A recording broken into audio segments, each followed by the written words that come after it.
Hey everyone, it's Allie and welcome back to my channel.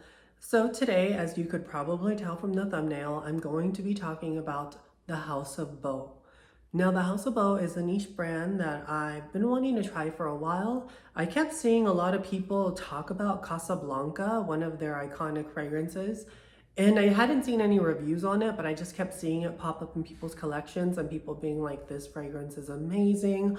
It's absolutely stunning. It's a masterpiece, yada, yada, yada. And it really got me curious. I really wanted to try this fragrance out. And when I saw that it had a fig note, I was immediately like, ooh, because I am a big fan of fig, especially over the last year. Fig has just been on my mind. I tend to gravitate towards a lot of fig forward fragrances. And this fragrance was supposed to be a very fig forward fragrance, and it really caught my interest. But a little bit about the brand. The brand was established by Bernardo Moller, who is the byproduct of an Italian-American mother and a German-Mexican father. And what I love about his brand is that all the fragrances are inspired by Mexico's rich culture. And me as a Latina, a Mexican-American person, I love anything that is inspired from, anything inspired by Mexico's rich culture. I love Mexico. I was born in the US, but I spent a lot of time in Mexico growing up. It's where my dad is from. And yeah, it's one of those things. When I heard that it was a Mexican American inspired brand, or a Mexican inspired brand, I should say, I was immediately interested. Another thing that I really love is that they are all they're all gender neutral fragrances, meaning that you can wear them, all across the board. They're not meant to be like ultra masculine, ultra feminine. They're supposed to meet right in the middle so anybody could wear these fragrances comfortably. And that's something that I thought was really interesting too. Now, recently they just came out with 40 ml fragrances that retail for $175, opposed to the 75 ml that they normally offer that retail at $365. I did want to blind buy this fragrance that I ended up getting, and I didn't want to pay like $365 to blind buy something just in case it was gonna not be my cup of tea. So I ended up opting for the 40 ml at $175. Still pretty pricey, but definitely not as pricey as $365. So I was really excited to see the addition of the 40 ml bottles. And when I saw that they were out, I knew I had to snag one up. So I did. And I have 3 of them that I'm going to talk about today. One of them is a 40 ml bottle, and the other 2 I actually got sample sizes of. So that's what we're going to get into. Starting with the first one that I did get a full bottle of, it came in this beautiful pouch, very reminiscent of, their symbolism, the House of Beau.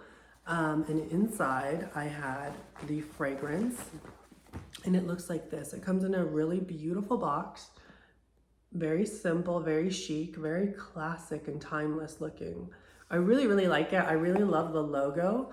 And on the inside sits the fragrance. It looks like this.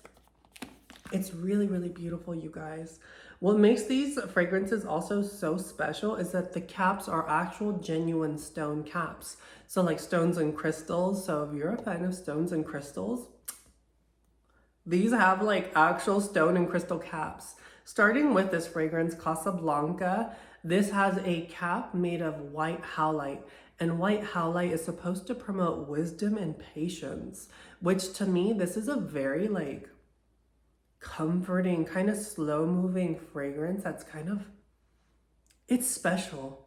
This is a very special fragrance. You have notes of creamy minerals, white tea, labandum, copal blanco. You have desert fig, white suede, tobacco, white oud, and you have vanilla bourbon in the base. And you guys, this is such a beautiful fragrance.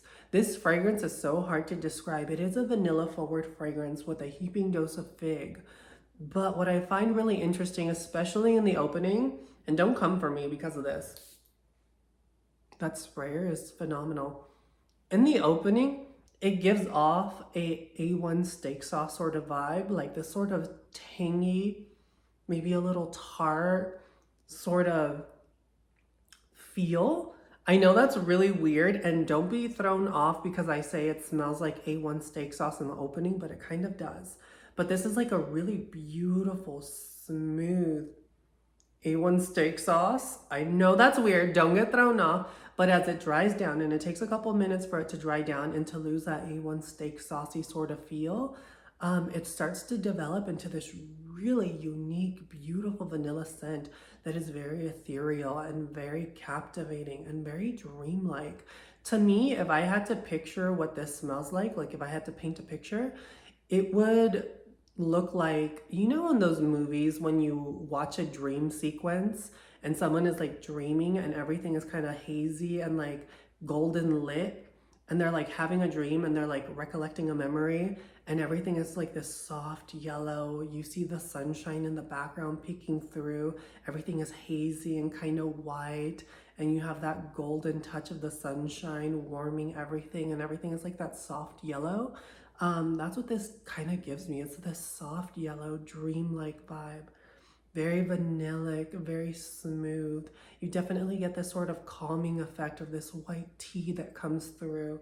You definitely get this sort of mineral-y effect. It's kind of sharp, but not sharp at the same time. It's very smooth because of the vanilla, that bourbon vanilla. But it definitely comes off a little bit mineral-like. It's kind of like a wet stone. It gives me like a wet stone mineral sort of feel, almost spa-ish. And that wet stone sort of mixing in with the copal and the white oud is what sort of makes it smell in the opening to me like A1 steak sauce. Again, not a bad thing. It doesn't smell like straight up A1 steak sauce. It smells A1 steak sauce-esque, but it dries away within a couple minutes. And after a few minutes, you get this very ethereal, clean vanilla musk that has this sort of white smoke sort of effect.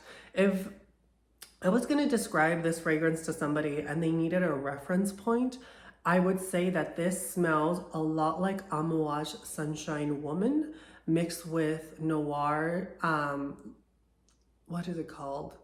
Le Labo's the Noir. I forget what number it is, Noir whatever.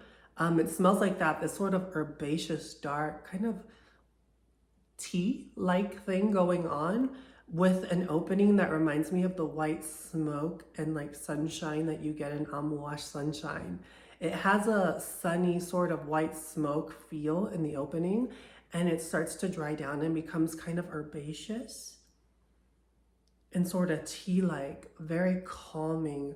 It gives off a very spiritual sort of vibe. It's a really beautiful fragrance. I don't have anything in my collection that smells like this fragrance in particular. This is a special one. If you want to invest in a stunning, unique, beautiful vanilla, then I would definitely suggest looking into Casablanca by House of Beau, because this is a really spectacular fragrance.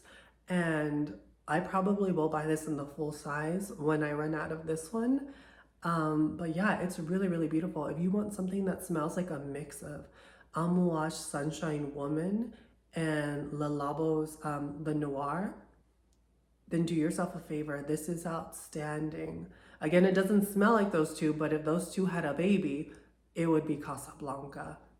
Absolutely beautiful. 10 out of 10. The longevity on this is really beautiful. The sillage on this is stunning. On me, it lasts like around 6 to 7 hours or so. Really, really like it. Now, the next one that I'm going to talk about is one of the sample ones, and this one is called Lamar. Now, Lamar is a sort of summery, aquatic-y fragrance. This one has notes of Arabian jasmine, pink pepper, seawater, Gardenia mexicana, Indian tuberose. You have shimoga ginger, you have coconut almond milk, and some Barney tears. Lord knows what that is. I have no clue. But this to me smells like summer in a bottle. I probably won't invest in this one anytime soon, just because summer's already over and it's starting to cool down. And this one primarily to my nose is a very summer forward fragrance that reminds me of like sitting beachside. Also, if you get the bottle version of this, this comes with a white quartz cap to promote happiness and calmness. Now, this one is very floral with a really aquatic-y touch. This smells like you're sitting seaside and you're surrounded by flowers. It's a really beautiful fragrance. This is a high quality. All these fragrances, by the way, have high quality ingredients. You can smell it when you spray these fragrances, how high quality they are. And I have smelled similar DNA profiles to this fragrance. But when I tell you this one is probably the most high quality one I have ever smelled, I am telling you, it is high quality. I get a lot of the gardenia mixing in with that tuberose. It is creamy. It is very like wham bam in your face. It's so beautiful. I definitely also get this sort of sea watery effect. It's a little salty, but what my nose gets a lot is the coconut and the almond milk. This gives a slight like suntanny feel, but suntan done in the right way, where it's like a luxurious like body oil that is suntan-esque being heated up in the sunshine, standing right by a beach, surrounded by white flowers. That's what I get from this fragrance. It's quite linear. There's not a lot of progression in it.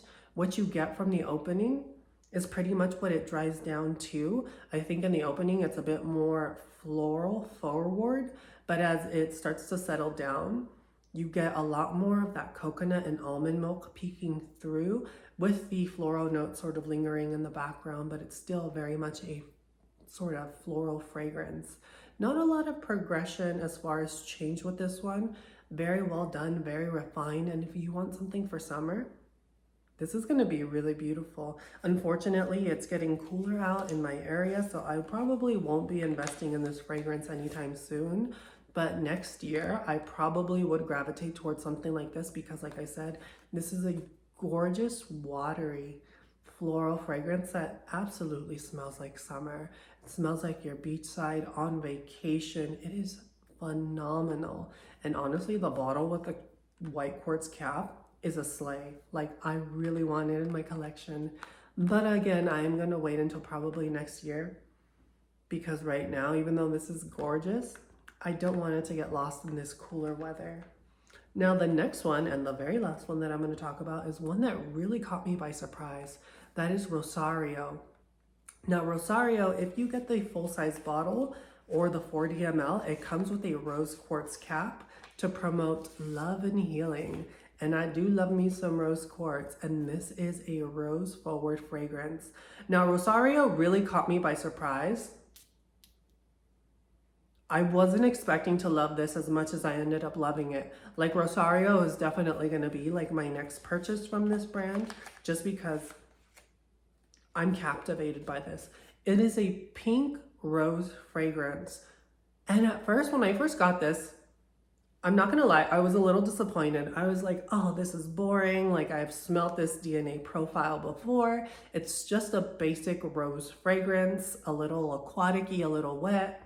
But no, you guys, this is special. You've got notes of pomegranate, lemon, primo fiore, coriander, rose centrifolia, freesia, white peony, ambergris, vetiver, and incense. And oh my gosh, when you first spray it on, you get this really wet pink rose. It's very wet. It's very pink. I get a stemmy quality from this. It's almost like you just cut it from the bush and you could smell that wet stem. Really, really beautiful. It's really clean, it's crisp, it's watery, it's just rose, right? This dries down further and further and further. And when you get to the deep dry down, that's where I found the magic happening in this fragrance. It smells spectacular in the deep dry down. And it took a while to get to the deep dry down for me. It took me maybe an hour or so before I got this magical, sparkling, effervescent, almost sort of champagne-like vibe. Not that it smelled like champagne, but it's still very rosy, but it's sparkling in the best way possible. This in the deep dry down smells what I would picture a like fairy tale princess to smell like. It's beautiful. Again, a man could totally wear this, but it does, in my opinion, pull a bit more feminine.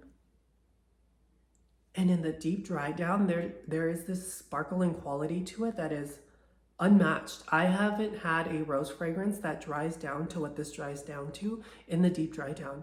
It is beautiful. It is effervescent. It becomes even sweeter.